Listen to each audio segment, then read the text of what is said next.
Hi, this is Karen Slusher, and this is my case study.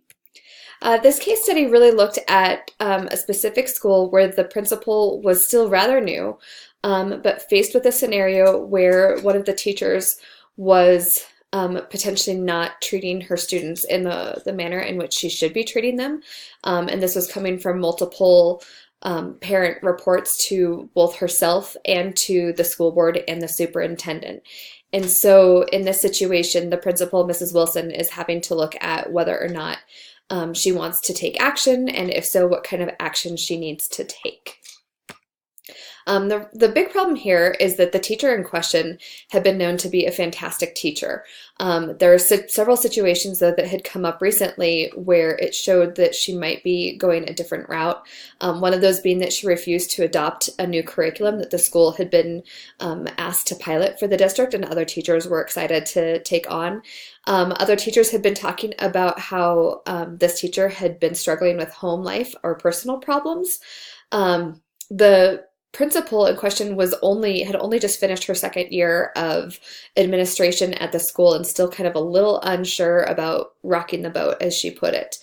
Parents had been complaining about student treatment in the teacher's first grade classroom, and to the point that they were requesting having their students placed in different first grade classes. The superintendent had also received complaints about Mrs. Horton, the teacher in question, and had been talking with Mrs. Wilson, the principal, to try to figure out a way to remedy the problem. Other things that I would want to know, I'd want to know the other teachers' accounts of the interactions. They might have a better sense of potentially what's going on, especially those teachers who share walls with that classroom. Had they heard any outbursts? Had they heard Mrs. Horton in her engagement with the students? I would also kind of want to know if she's still struggling outside of school, and also too, if her own children have experienced similar treatment from her. I think that's one of the questions that I would want to have answered as well. I also want to know what the district protocol is for the fit to work analysis. So just looking at a person's mental health and stability and whether or not something like this might qualify for that.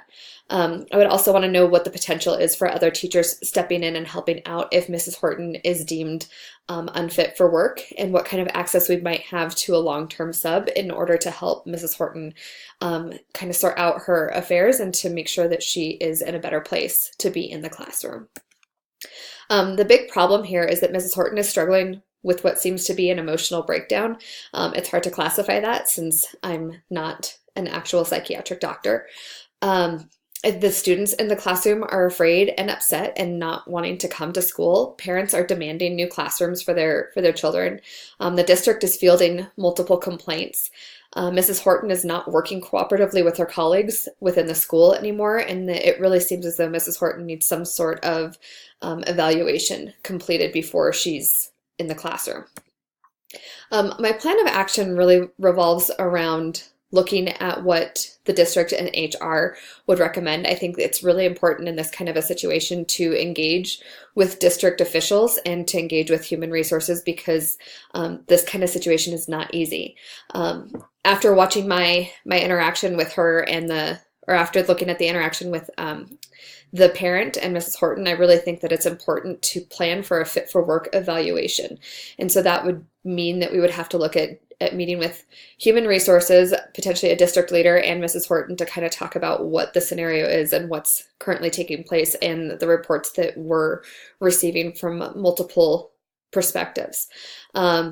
This would also include bringing in a substitute teacher who would potentially be working closely with other first grade teachers for a curriculum. So figuring out how to ensure that the kids who are in Mrs. Horton's classroom are still taken care of. And then I also want to make sure that we're providing support for Mrs. Horton. So this isn't just about taking care of the kids, but it's also about taking care of the employees. And if she is having a hard time at home, I think this is a really good time to figure out what kind of potential support she needs, and if there's something else bigger going on that we might need to step in and provide support for her there. And then I think it's also important to work with districts to send communication home to parents about what's being done to remedy the situation. So some of my strategies are really going to be working to maintain Mrs. Horton's dignity. I think in a small town, it's very easy for people to talk, and so figuring out ways to make sure that she's taken care of. I think it's also important to team with the district and human resources to ensure that the right course of action is being pursued.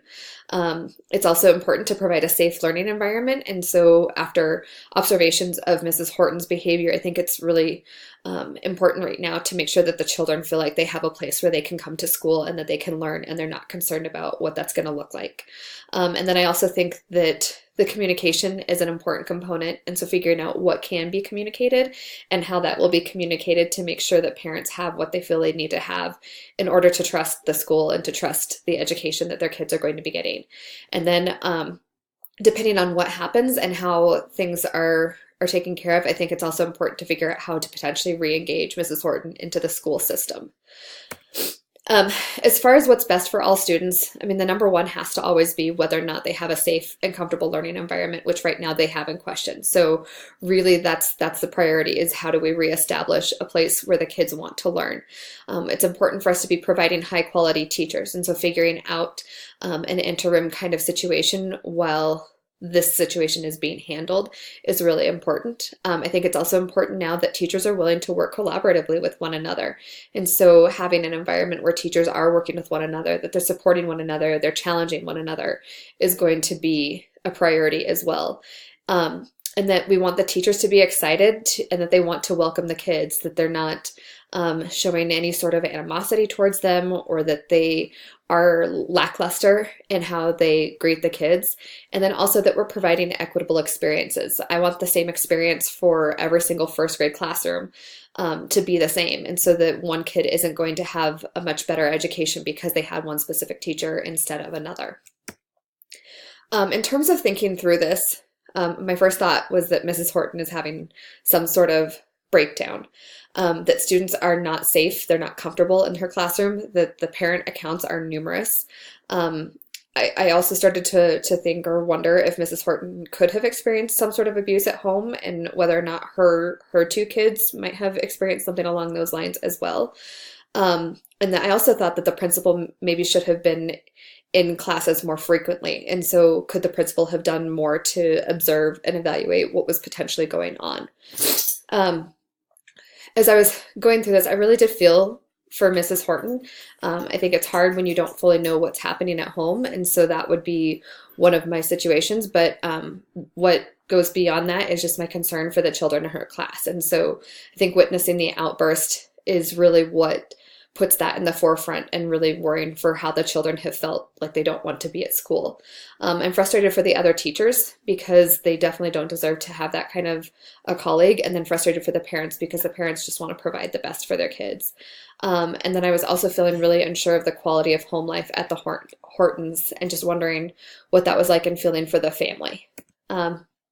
I really put a lot of value on Mrs. Horton's dignity and needs. I think that's important. I think it's something that I've seen as of late within my own school, and I think that's something that I've just been taught to really value. I definitely place the most value, though, on the children's needs for a safe learning environment. And then the parents' demands for a better situation. And then the last thing that I was really trying to value was the teacher's needs for a good colleague and their ability to collaborate with somebody in an effective situation. I think there are definitely still some unresolved issues. I think the unresolved component is the identification of the cause of the issue. Well, it's a private issue. I think the fact that it's playing out within the classroom makes it a much tougher situation. I think the solution for the classroom, I think, is also unresolved at this point. So what's the temporary solution and what's the long-term solution? I think what kind of support Mrs. Horton needs, I think that one is also unresolved. So figuring out where she stands in terms of what she potentially needs. And then also an action plan for improvement. So if Mrs. Horton is able to come back to the class in a much improved capacity, what is that observation cycle or schedule going to be? So just making sure that not just that she's being watched, but that she's being supported as well. And having that be a combination of planned and unplanned visits. And so I think it's really important to make sure that she knows that the school system is going to work with her as well, as long as she is capable of being there in a good capacity. My first one is really looking at the fact that kids can't learn in an unsafe environment. If we think about Maslow's hierarchy, safety is one of the top priorities. And so this is really going to be one of the main ways that kids are successful academically. I also think it's really important for teachers to be able to partner with one another for using the curriculum and engaging with students in that and figuring out the best ways to implement the curriculum. And then it's also important for parents and teachers to be able to work together to resolve any potential issues so that students can learn their best. And then I also think it's important for the success of the kids for Mrs. Horton to return in a healthy state. If she's not in a healthy state, then it's not going to be possible for the kids to learn effectively. And then I think it's also important too that in promoting academic success that we realize that there has to be equity in terms of the educational experiences from classroom to classroom. The second part of looking at the components for success, and I think this is the part that really struck me, is just the student personal well-being. Again, it comes back to the safety of the learning environment being established. Kids just need to feel that way so that they feel like they can engage, that they can do things that they want to do. And then I think it's also important to listen to the parents' concerns.